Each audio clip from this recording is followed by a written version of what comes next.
Alien noble starved in prison. For years, human Warden fed, her first meal with his own hands. The air on Dareth was thick with resignation.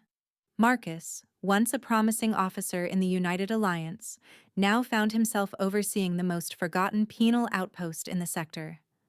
Every corridor was lined with a persistent blue-gray grit, a constant reminder of abandonment. The ancient air recyclers rattled somewhere behind the walls, their rhythm as monotonous as the parade of weary guards changing shifts. Even the lights flickered with a defeated patience, casting long shadows over the empty halls. From the control tower, Marcus surveyed the endless rows of modular detention blocks.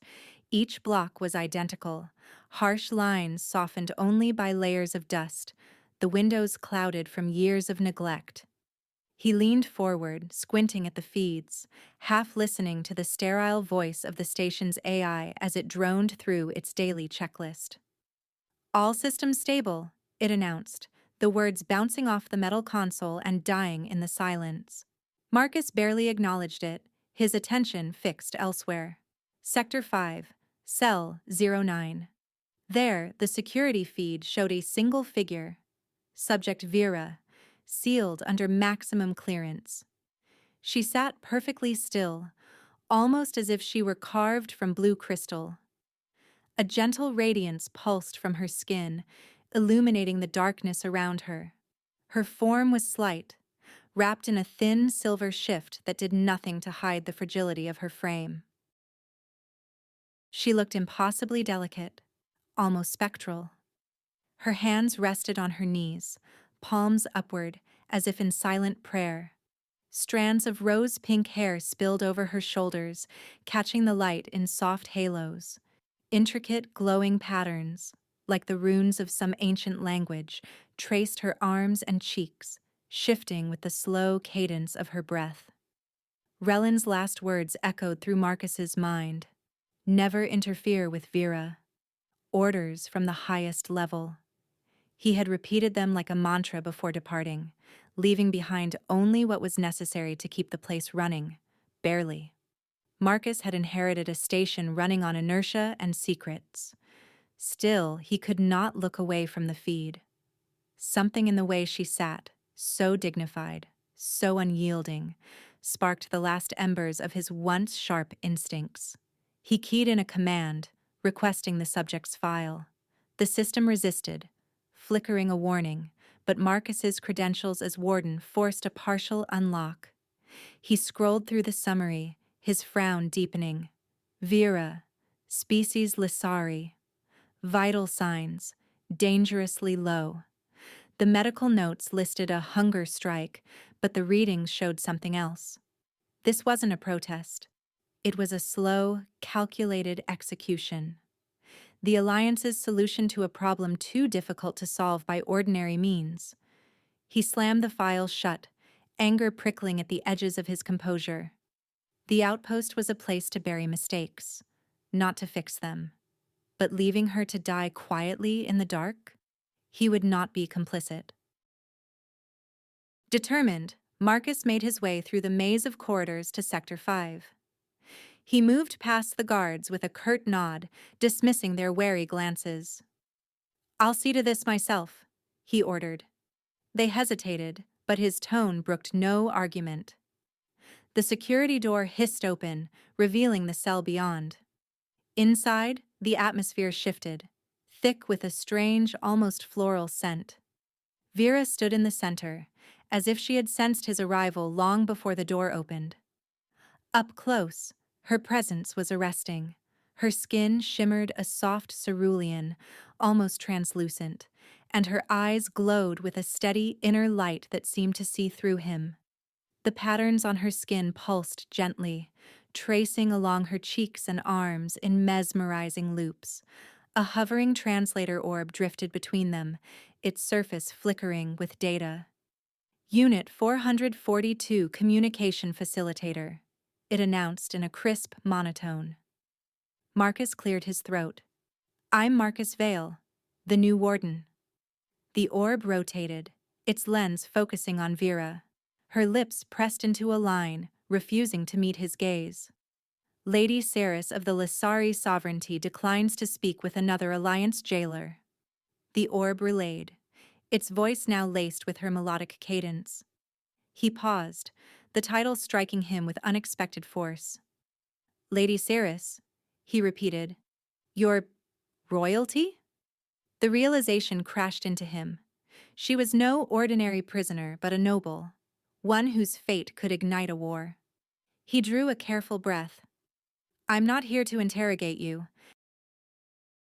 I'm here because you're dying. The orb hovered closer. Your concern is noted. It does not change the nature of my captivity. Marcus tried again, voice low. Why do you refuse to eat? This time, Ceres raised her chin. The processed rations you provide are not nourishment, she said through the orb. They are an affront to who I am, to what my people are. You do not starve me, Warden. You erase me. Marcus felt the accusation settle like a weight. He nodded once, then turned and left, the door sealing with a finality that echoed down the corridor. Back in his quarters, Marcus sat at his cluttered desk, surrounded by the hum of ancient machinery and half-finished reports. He pulled up everything the Alliance records had on the Lissari. Scrolling through the files, he read of their bioluminescent skin, their affinity for light and living things. They were a species intertwined with the flora of their homeworld, Lissara, a planet of crystalline forests and luminous meadows. For them, eating was not survival, but communion. The ritual, the Velan, was sacred. Sharing the nectar of the Solin flower, a blossom that could not be cultivated off-world. Or, so the Alliance believed. Marcus frowned, recalling his mother's lessons in gardening, lessons learned in the shadowed courtyards of his childhood, coaxing life from stubborn earth. He opened the outpost's neglected greenhouse log, cross-referenced its specs with Lissari environmental needs, and felt a cautious optimism stir. The systems were primitive, but adaptable. Perhaps, with care, it might be possible to coax the Solin flower into bloom. He set to work. For the first time in years, a thread of hope wound through the silence of Dareth. It was a desperate gamble, but Marcus found himself daring to believe. Marcus's project began in secret, under the cover of darkness. Every night, once the shift change left the halls deserted, he slipped from his quarters and made his way to Greenhouse 2, a place as forgotten as the rest of the outpost. The greenhouse was choked with dust, its panels smeared with years of neglect. But Marcus saw potential where others saw decay. He moved quietly, conscious of every sound, his footsteps muffled by grit and old leaves. Inside, he set to work with the discipline of a man who had nothing left to lose. He reconstructed the Lissari environment by memory and instinct, drawing from the fragmented notes he'd downloaded and the gentle voice of his mother echoing from the distant past. Soil composition came first. He sifted through the scant reserves of nutrients, mixing and remaking until the earth beneath his hands felt alive. He adjusted the humidity, rigged old piping to drip condensation at precise intervals, and angled the lamps to mimic the warm, dappled light of Lissara's twin dawns. Each night, as he tended the fragile seeds, he hummed the same lullabies his mother had sung to coax stubborn herbs to grow, hoping the melodies carried some unspoken magic. Days blurred into weeks. Marcus's eyes grew hollow, his uniform stained by soil and sleeplessness, but he pressed on. At first, nothing happened. The air remained heavy and expectant. Then, one morning, he entered the greenhouse and stopped short. Against the cracked glass, slender stems had unfurled, bearing buds of iridescent blue and gold. He knelt, breath caught, as the petals opened slowly, delicate, trembling, exhaling a fragrance that was both new and achingly familiar. It filled the air with the scent of midnight rain and memory, sharp and sweet, and impossible to forget. That evening, Marcus harvested the Solon flowers with reverence. He laid them across his desk in his quarters, working by the faint glow of his datapad. The ceremonial meal required patience. He pressed the petals, blending them into a shimmering, opalescent paste, careful not to spill a drop. When he was finished, he poured the mixture into a shallow bowl, its surface catching the light and throwing prismatic patterns across the walls.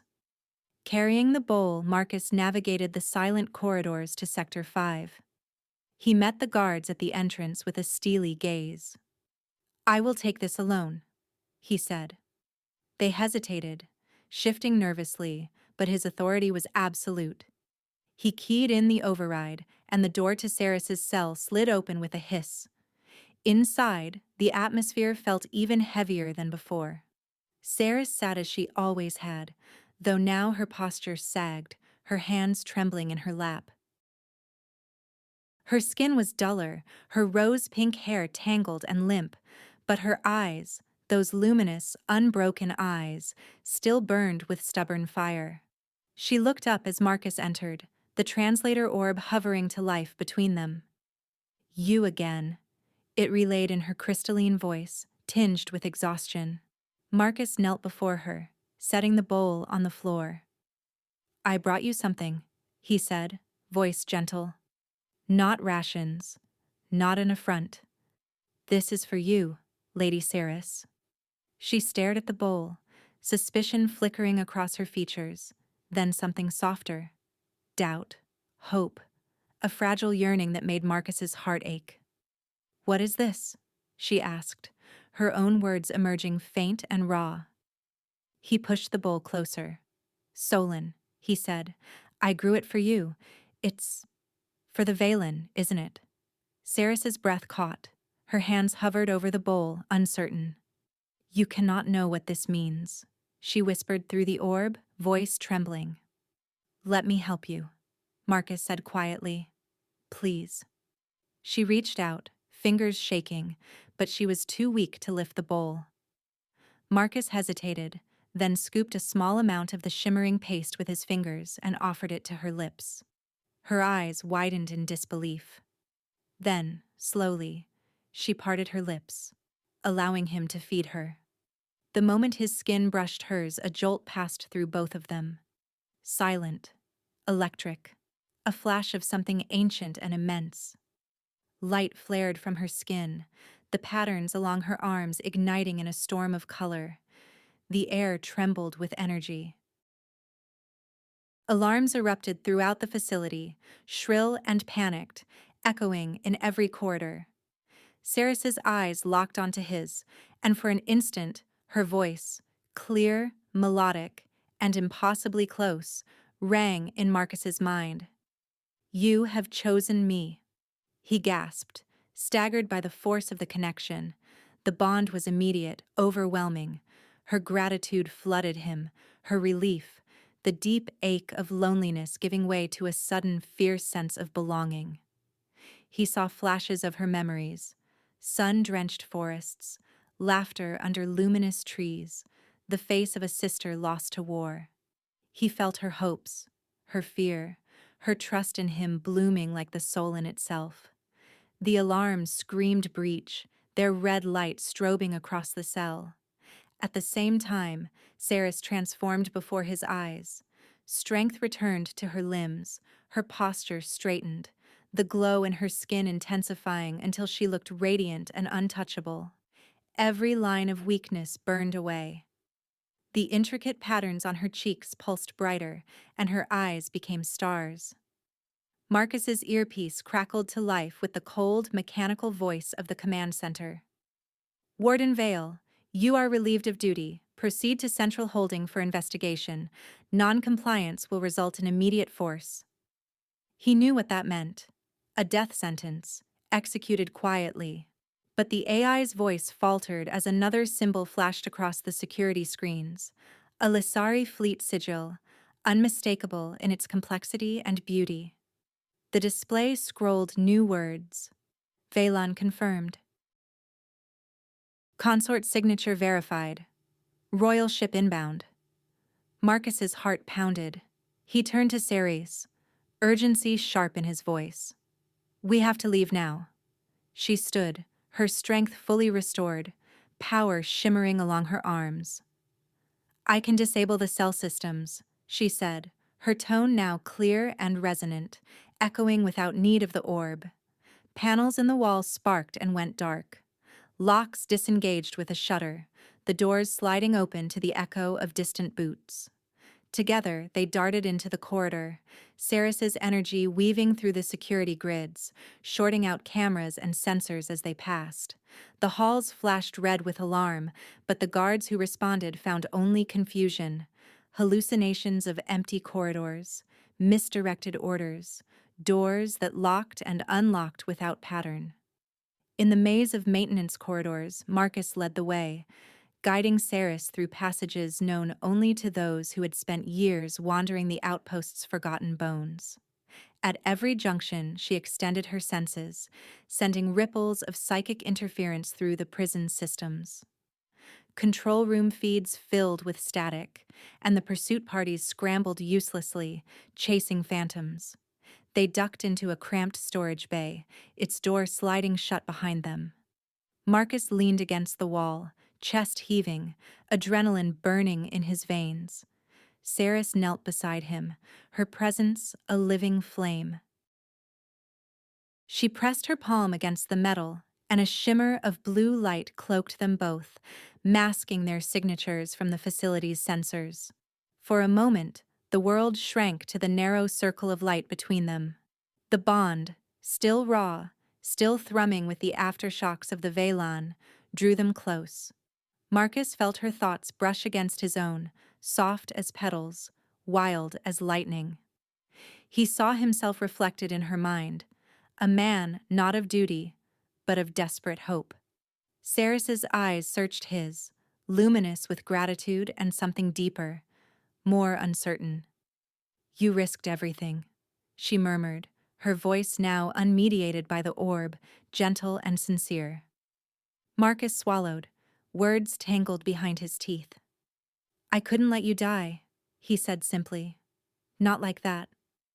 She smiled, and for the first time, the fire in her eyes was touched by warmth. Their hands found each other, fingers entwining, and in that hush, surrounded by danger, pursued by enemies, the first sparks of longing ignited between them, fragile and undeniable. Their escape was interrupted by the arrival of the Radiant Spear, the Lissari flagship. The ship appeared above the outpost like a sunrise reborn, light cascading from its crystalline hull, refracting across the barren wastes of Dareth. The ground shuddered as Lissari energy beams carved a path through the prison's defenses, and in the confusion, Marcus and Ceres were swept into the beam of a matter transport array. One blink, and the chill of the penal outpost gave way to a chamber of living light. Marcus staggered, his boots scuffing against floors of seamless crystal that pulsed gently beneath his weight.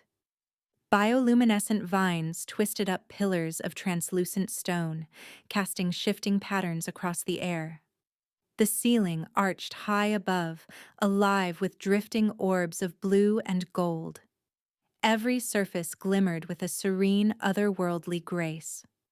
Standing at the far end of the chamber was a figure who seemed carved from moonlight. Lord Kirin, Ceres's brother, wore a mantle of woven silver, his eyes twin shards of ice as he regarded Marcus with open suspicion. His posture was regal, his presence formidable, a leader who brooked no uncertainty in his domain. Ceres straightened, chin lifted, and addressed her brother with the authority of both a royal and a survivor. "Lord Kirin, I present Marcus Vale. He is my chosen companion. He performed the Velan with me. Our bond is sealed." Kirin's gaze sharpened, voice cold and precise. "No human could survive the Velan. This is impossible. Sister, you endanger yourself in our house with this heresy." Ceres stepped forward, blue light sparking along her skin. "He grew the soul in Kirin. He offered it in the sacred manner, and the rite accepted him. The bond is real." Kieran's expression darkened. You forget your place, Saris. The Council will not accept a human consort, nor a breach of our most ancient rights. You risk war for sentiment. I risk my soul for what is right, Saris replied, her voice unyielding. Guards in luminous armor moved between Marcus and the siblings. Without a word, they ushered Marcus away, leading him through corridors of shimmering crystal to a lavish guest suite. The room was a marvel of Lissari artistry, walls blooming with living blossoms, a ceiling that mimicked the Lissaran sky, a bed canopied in translucent silk. Yet for all its beauty, Marcus felt utterly alone. He stood at the center of the suite, hands fisted at his sides, every muscle taut. He felt the psychic bond still thrumming between him and Saris, her anger, her frustration, but above all, her fierce loyalty. Through their link, images flickered.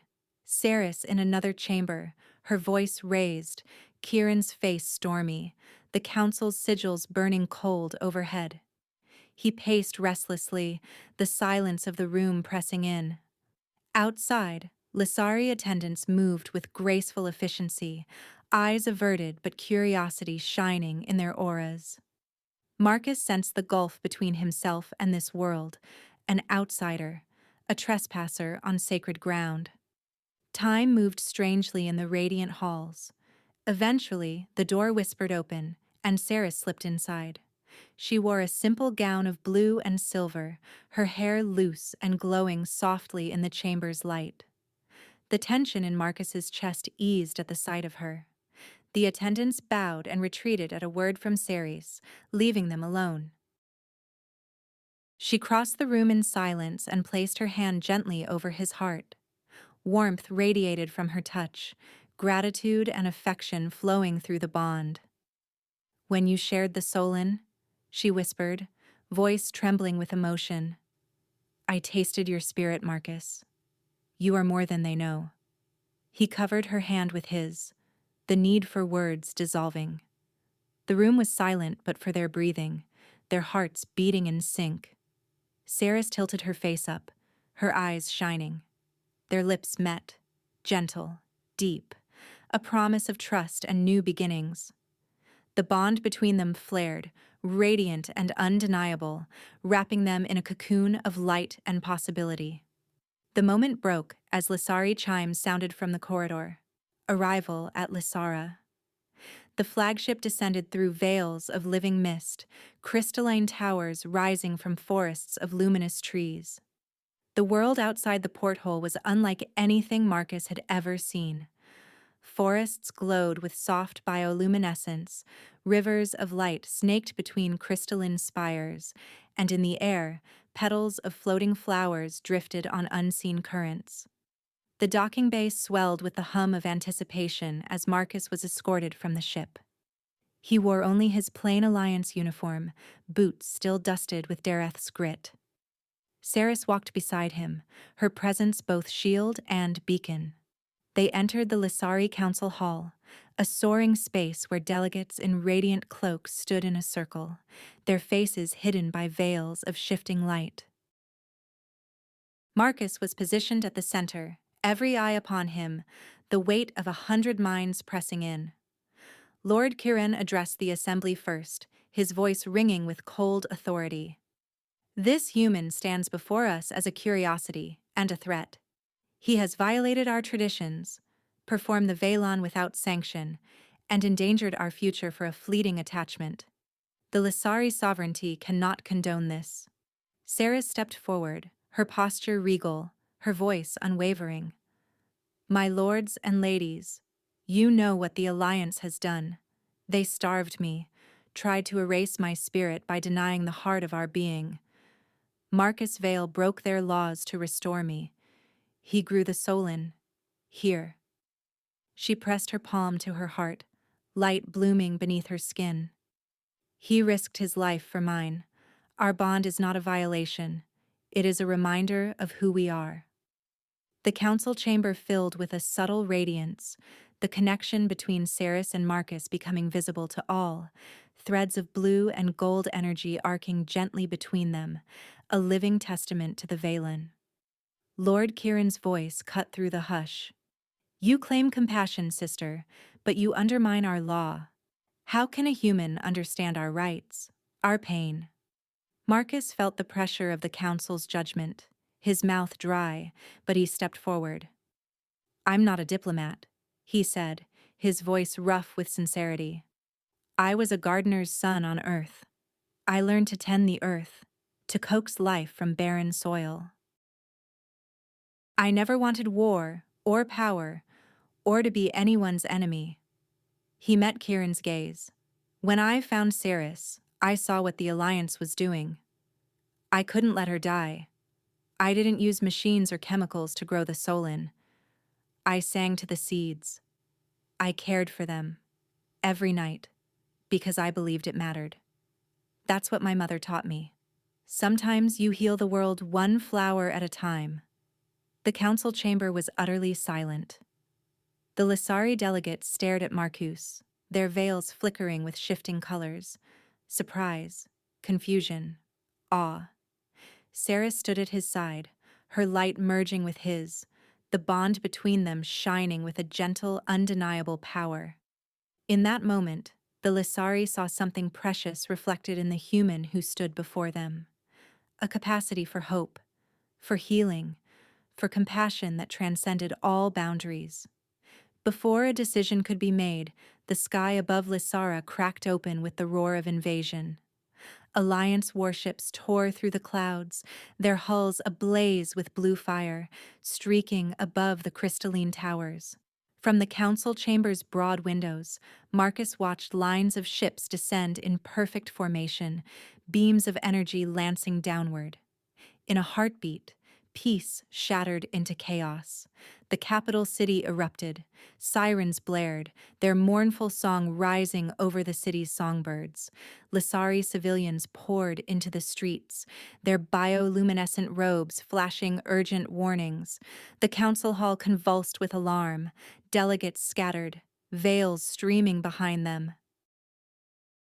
Lord Kieran shouted orders, his voice sharp as glass, but confusion reigned. Ceres gripped Marcus's hand, her light flickering with fear and determination. Marcus's instincts seized control. They'll target infrastructure, not just your fleet, he said urgently to Ceres. The Alliance won't risk open slaughter, they'll try to cripple you. Force a surrender. He pushed through the tangle of panicked aides, reaching Kieran in the command center. A chamber alive with cascading displays and Lissari tacticians arguing in their musical code. Kieran turned, face pale beneath his silver crown.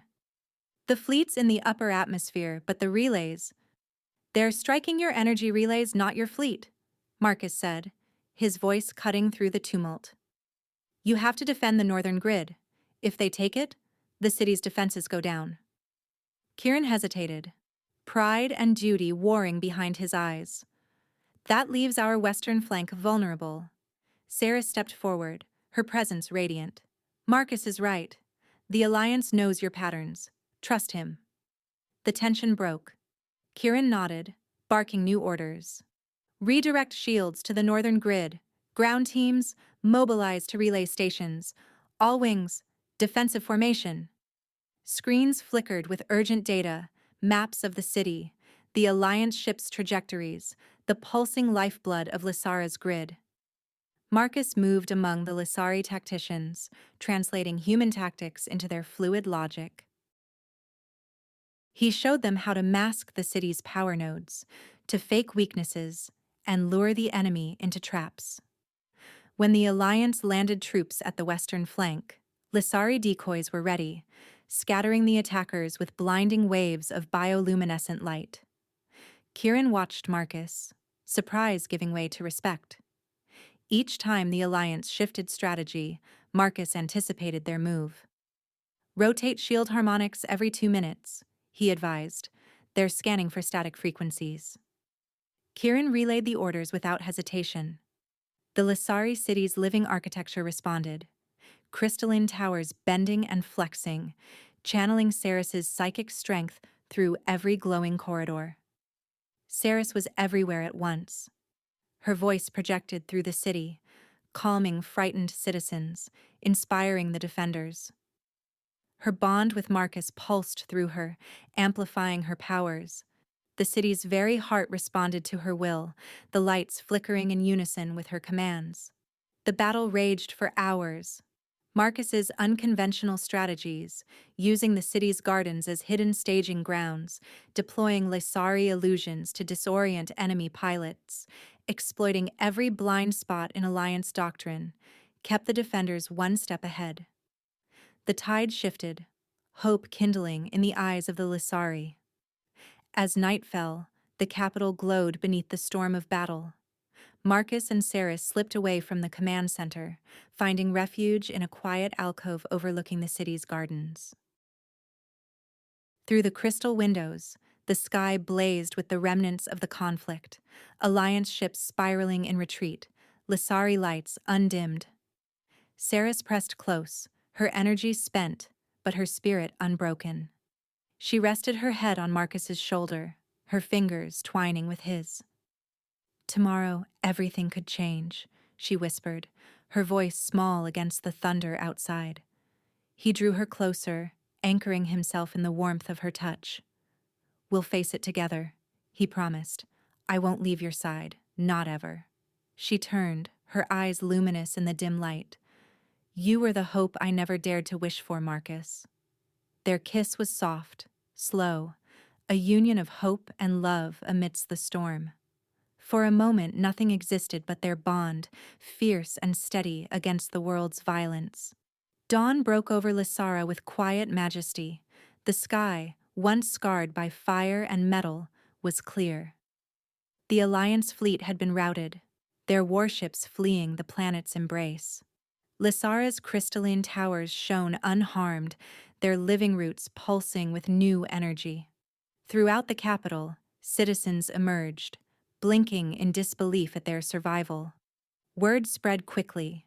Ceres's psychic strength, channeled through the city's living architecture, had shielded them all.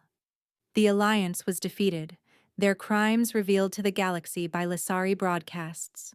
Footage of the prison, the attempted execution, the forbidden Velan. The sovereignty's enemies were exposed and shamed. In the aftermath, Marcus found himself the center of celebration. The council, once cold and wary, now welcomed him with open arms. Delegates bowed, their veils aglow. Lord Kirin approached, his gaze softened by hard-won respect. Kirin bowed deeply. "You have my gratitude, Marcus Vale. Without your wisdom, Lysara might have fallen." Marcus inclined his head, the old habits of humility still strong. "I only did what was right." Ceres appeared beside him, resplendent in her ceremonial robes, silver and blue, embroidered with living threads of light. She extended her hand, smiling with a joy that outshone the morning. In the radiant gardens, beneath flowering trees that shimmered with every color of hope, Ceres and Marcus stood side by side. The citizens gathered around, their voices raised in song. Ceres entwined her fingers with Marcus's, her eyes shining with promise. "Our love was forged in desperation," she whispered. "But now it is a beacon. Let it be a legend that travels beyond the stars." As they stood together, the gardens alive with celebration, Marcus knew their bond was more than survival or chance. It was a new beginning, and somewhere, in every Lysari heart and every whisper across the galaxy, their story would endure. Years passed. The Alliance fractured, its dominion shattered by the truths Lysara had revealed and the courage of those who stood against it. Where once fleets patrolled the stars in iron formation, now the quiet hum of trade and treaty filled the void. The Lysari's sovereignty became the region's stabilizing force, weaving new partnerships out of old wounds, guiding worlds toward peace. At the heart of this new order stood Empress Ceres, her rule radiant and unyielding, and by her side, her human consort, Marcus Vale. Tonight, Marcus stood on the highest balcony of the palace, the vast city of crystal and living light sprawling beneath him. He cradled his daughter, Lyra, in his arms. She was a miracle, proof of what could be born from hope and courage. Lyra's hair, fine and dark as Marcus's own, framed a face aglow with the blue radiance and delicate patterns of her mother's people. She was restless, eyes wide with curiosity, small hands reaching for the stars above. Marcus smiled, swaying gently. The psychic link that once blazed between him and Ceres was now a gentle current, a tide that washed through their days, peaceful, loving, strong. With Lyra, it was different again. A child's thoughts bubbling with wonder, her mind bright and untamed. Behind him, Ceres appeared, her presence a soothing warmth that bloomed first in his mind, then at his side.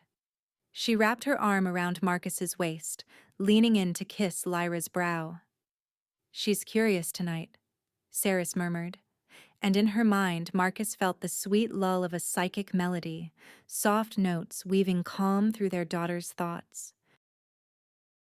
Lyra blinked up at her mother, then nestled more closely into Marcus's arms. "She's always curious," Marcus said, grinning.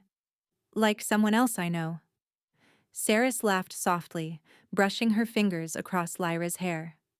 "What worlds will she see, I wonder? What stories will she carry with her?" Marcus's gaze swept the city below, its towers shimmering with the pulse of living energy. "She'll know all of this," he said quietly, "but there's more she should see.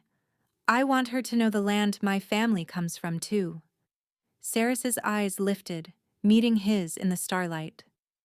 "I have never seen your Earth, Marcus. Not truly. Only through your memories." He hesitated, the idea suddenly bright and urgent. "Then let's visit. Lyra deserves to know Earth as well as Lysara. It's time." Ceres nodded, her smile blooming like a promise. "We'll go together. As a family." The preparations were simple. The journey was not announced to the galaxy. No parades, no formal delegations. Only a small Lysari escort accompanied them, discreet and vigilant.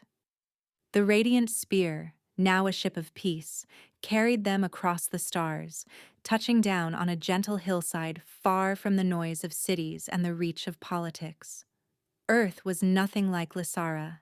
The air was thick with the scent of rain-soaked grass and wildflowers, the sky a riot of colors at sunset. Birds called from tangled hedges, insects hummed, unseen.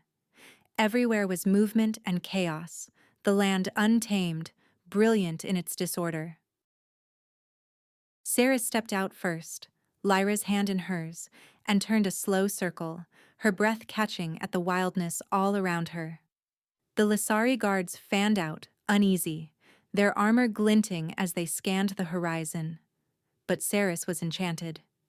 "It's so alive," she whispered, awe threading through her words. "So many colors, so much music."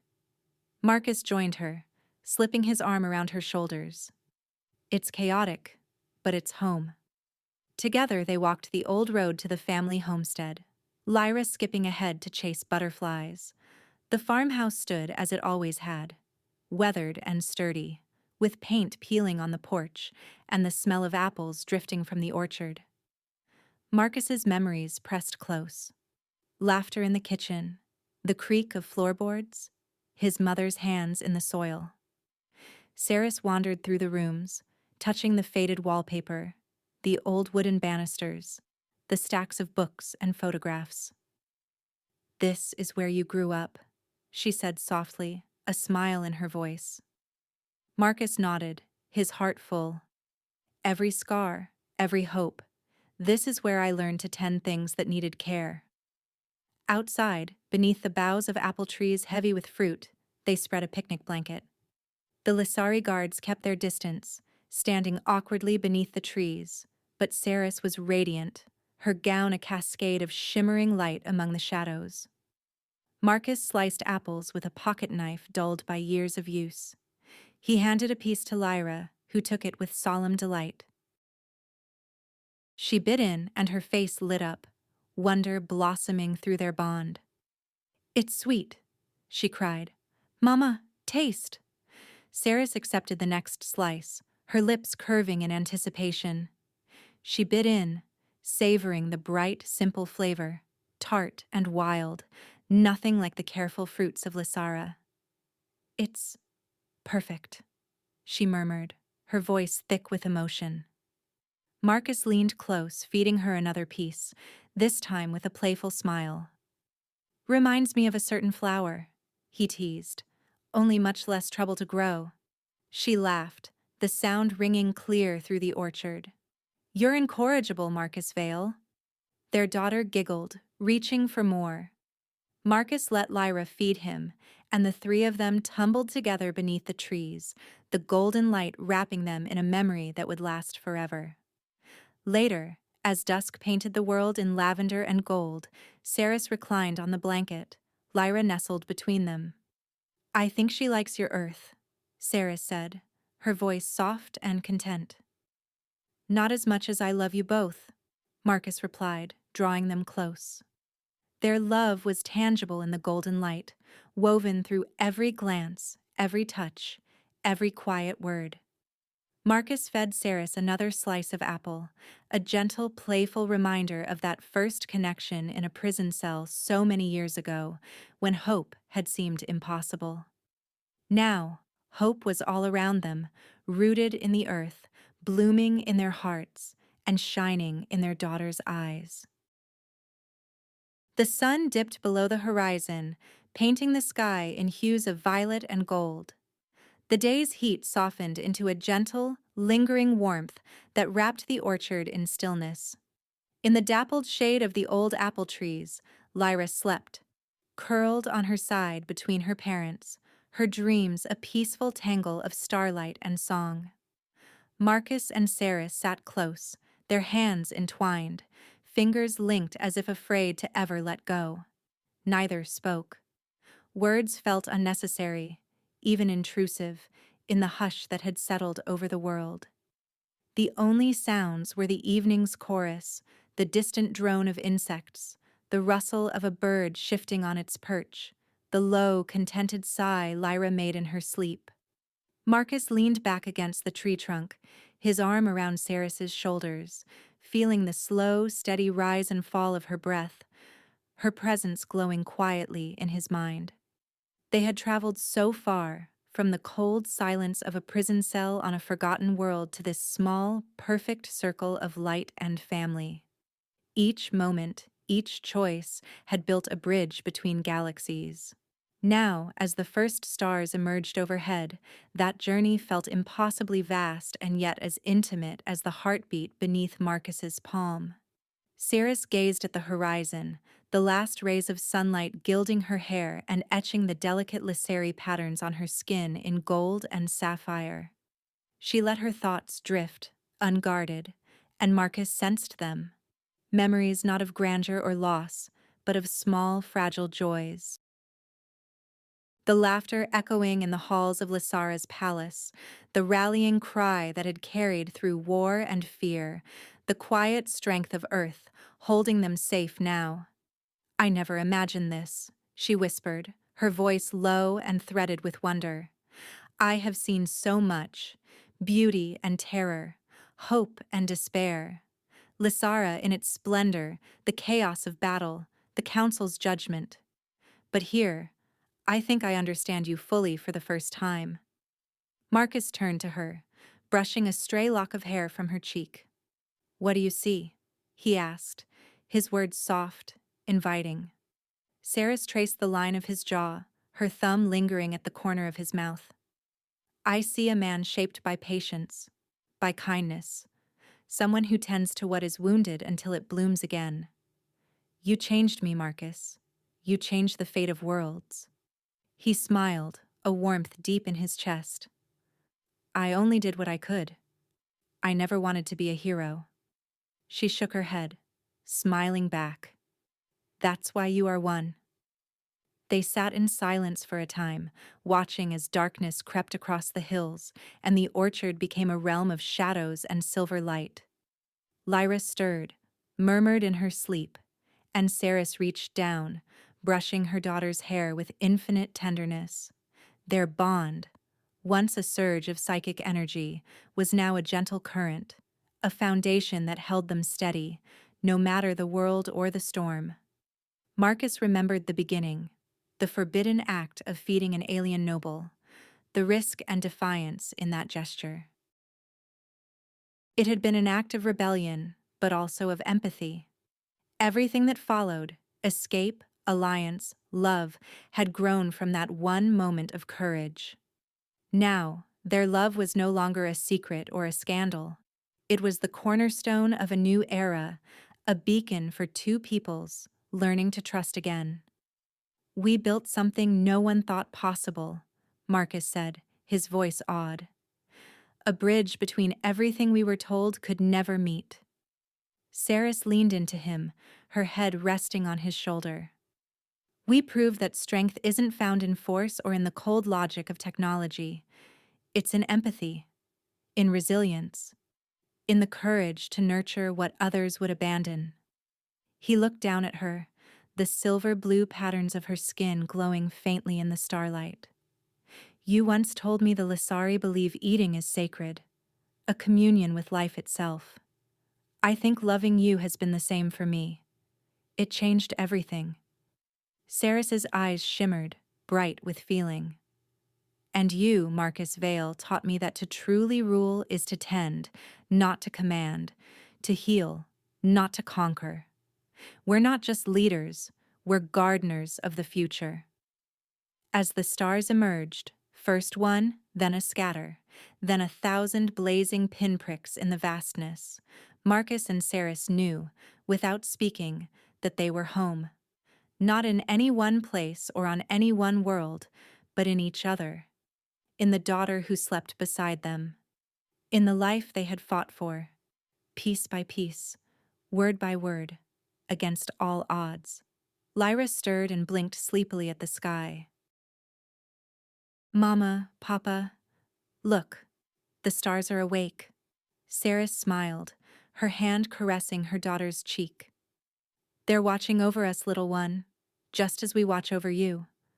Marcus pressed a kiss to Ceres's forehead, then to Lyra's hair. "We are together. That's all I ever wanted." They held each other close as the night deepened, the three of them a living bridge between worlds, a story whispered across campfires and palace halls, on starships and beneath orchard trees. They were the proof that hope could root itself in the most unlikely places, and that love, fiercely tended, could blossom into legend. Above them, the universe spun on in silence, vast, mysterious, and beautiful. But here, in this quiet corner of Earth, with hands entwined and hearts at peace, Marcus and Ceres knew that their journey had not ended. It had only just begun. That's the end of the story. Please do not forget to subscribe to our channel, like the video, and write in the comments what you liked most about this story.